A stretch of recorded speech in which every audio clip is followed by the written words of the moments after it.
there, I'm Kim Caldwell, and this is Hurray Kimmay, the people, places, products, and projects that make you say hooray. Today I have two really special people to introduce you to and one very wild project. Chris Maddox is the founder of the Wild Woman Project, and Limor Hakim is one of her Moon Circle leaders. Join me to meet these two very wild women. So Chris Maddox and Limor Hakim, welcome. Thank you. So Chris, you're the founder of the Wild Woman Project. That is correct. Tell us, what exactly is the Wild Woman Project and who is a wild woman? Okay. The Wild Woman Project is a movement toward wildness. So wildness is sort of like our untamed, undomesticated nature. And a wild woman is somebody who is really guided from that place. So she's really not, operating from a place of should, like what I should look like, what I should do, what I should be, what I should care about, but rather constantly guided from within, wherever that takes her. And often it can take her, off the beaten path. To wild places. To wild places. Well, I know you're the kind of leader of this guided movement, but you have other people that are helping you. Yes. Limor, for instance, I met at a Moon Circle where you're a leader. Yes. What is a Moon Circle? A Moon Circle, well, it's a gathering that we do every month on or around the new moon. And Chris here creates the theme for the month. So every month is a little different, but there's always activities to connect us and also to connect back to your wild self. With what a wild woman is, to me, Chris has taught us that every person, man or woman, has that inside of them. And it's just trying to tap into that untamed, that free spirit inside of you that doesn't care about the laws of society, and you can kind of live freely. Yeah. That brings me into my next question, actually two of them. Mm-hmm. One, is this open to both men and women, even though it's the Wild Woman Project? And is this really just for like hippy-dippy, crazy people that, like you said, aren't following the rules of society, or is this really attainable for anybody?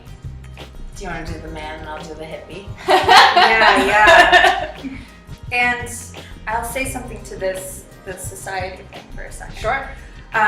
It's not that to be wild that you have to break all the rules. Yeah.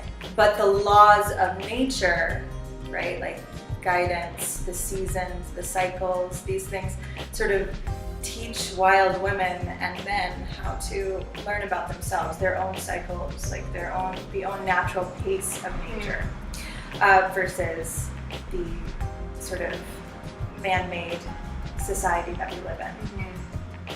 Sort of balancing out. So do you want to do the hippy-dippy one? Yeah. She feels the calling towards that. I feel that strongly. Well, okay, so the first time I ever went to a woman's circle was guided by Chris in Astoria, Queens.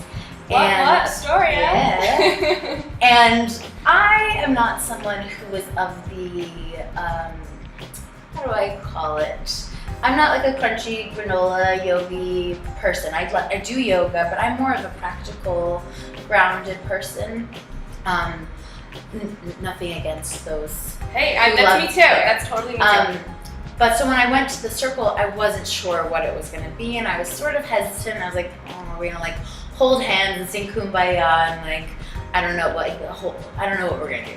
So I was very unsure, but I'm so glad that I went. I showed up to be a supportive friend to Chris, but I got so much more for myself from the circle.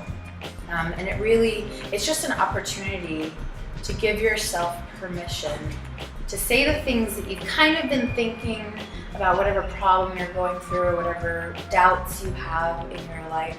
You kind of know the answer, and it gives you the safe space to just allow yourself to explore those options and to say, yes, I want to do this, or no, I don't want this in my life anymore. So hippy-dippies are more than welcome, but it's not just that, it's so much deeper and richer.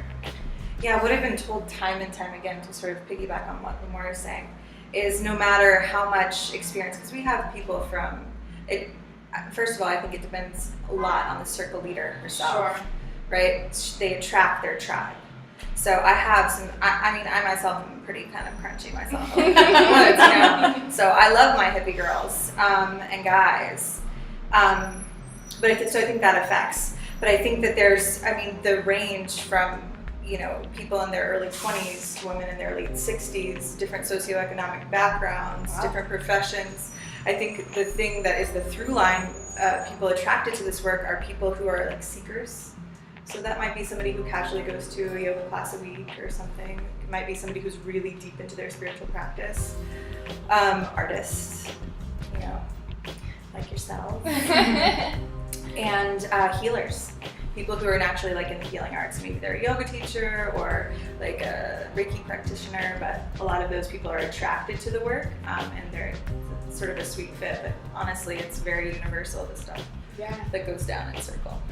So I had a great time at your circle for sure, and you're right, it is more of like a practical way to connect with other women, and I feel like at a time when social media is the most popular way to connect, this is totally different. Why do you feel like this, meeting in person in a circle together is so much more important or different than connecting on social media? May I? Oh, please, take it.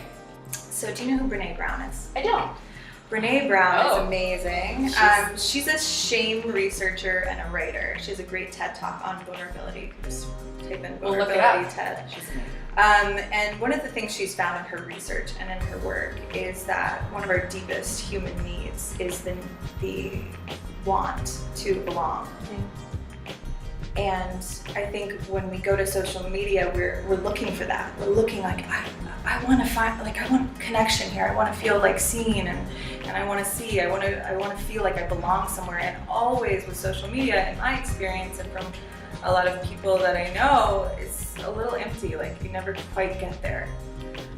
So I think a situation like this in a circle, where people are sort of gathering as equals and have the permission to say what's on their heart and on their mind, and that's celebrated. That's an instant thing. Like when we're vulnerable, like when we say what's really going on with us, not like, oh yeah, I'm fine, this thing, then what that opens up is a pathway of belonging.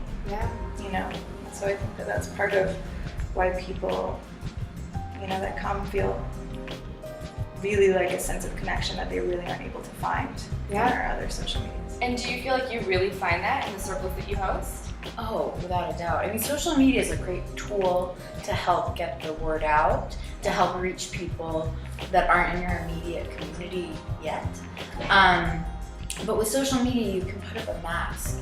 You share what you want to share. You share a certain perspective of you, or persona, and it allows you to not be vulnerable, to not open up. And the whole point of this is to really connect with who you are deep down inside and to let other people see that beauty. I love that. So it's, and being in the circle and witnessing these amazing women and men who are giving themselves permission, I keep saying that, to just show their true colors. There's nothing else like it. You can't compare it to an I am chat. Yeah, I love that. I think that's really, really at the core of what you're doing, and I think we need more of it. So really, I applaud both of you for doing that. So obviously, I live here in New York City. You live here in New York City. I feel like it's hard for us sometimes to connect with nature. So if you had one small piece of advice for girls like me that live here in the city to connect with nature, what would you say is the most important thing we could do to connect? The Wild Woman Project was conceived in New York City, just so we know. Hey, there we go. I would say the biggest thing that you can do is experiment and find the things that nourish your soul. Because beyond just like connecting to the trees and plants, that's very powerful as well, but find things that nourish your soul. So maybe that's a yoga class, maybe that's, painting, maybe whatever that looks like, but what nourishes, like when you're doing it, you're like, oh God, thank God I showed up to do this. And then just keep doing that, make that part of your life. And what that will do is just, that will open up the doors to like this path of wildness. I love it. I love it. Well, I know you have a whole new crop of circle leaders coming up. What is in the future for Wild Women Project? Tell us about it. Yes, this is very exciting. So, you know, I don't know, we haven't talked about this yet, but the Wild Woman Circles right now are happening all across North America. So all across the US, and we have several Canadian circle leaders starting their circles right now. International, I love That's it. right. And the vision has always been, and this is like, you know, Maura and I talked about this way back in the day, is to see these circles like all around the globe, just everywhere, just seeing. And so you're not only connecting in your own community, but you're connecting like to a vast community around the globe. So in the spirit of wildness. So anyways, I have a circle leader training program. The registration doors open mid-November 2013. We start at the beginning of December. It's 12 weeks, and you'll go 0 to full-blown circle in those 12 weeks. And we have women interested coming in from Europe and Australia, so we're hoping to see that vision of the globe and the expansion really fly. I have full confidence that you guys are going to go out across the globe. I cannot wait to see what happens. Thank you both so much for being here. Thank you, Kim. You're welcome. Bye-bye. That's it for this episode of Hurray Kimmay. For more information, visit thewildwomanproject.com. And don't forget to visit hurraykimmay.com every Monday for Motivational Mondays, and tweet at me at Hurray Kimmay and tell me what makes you say hooray. Until next time. Yeah. I feel good about it. You want to watch a little bit of it? No. No.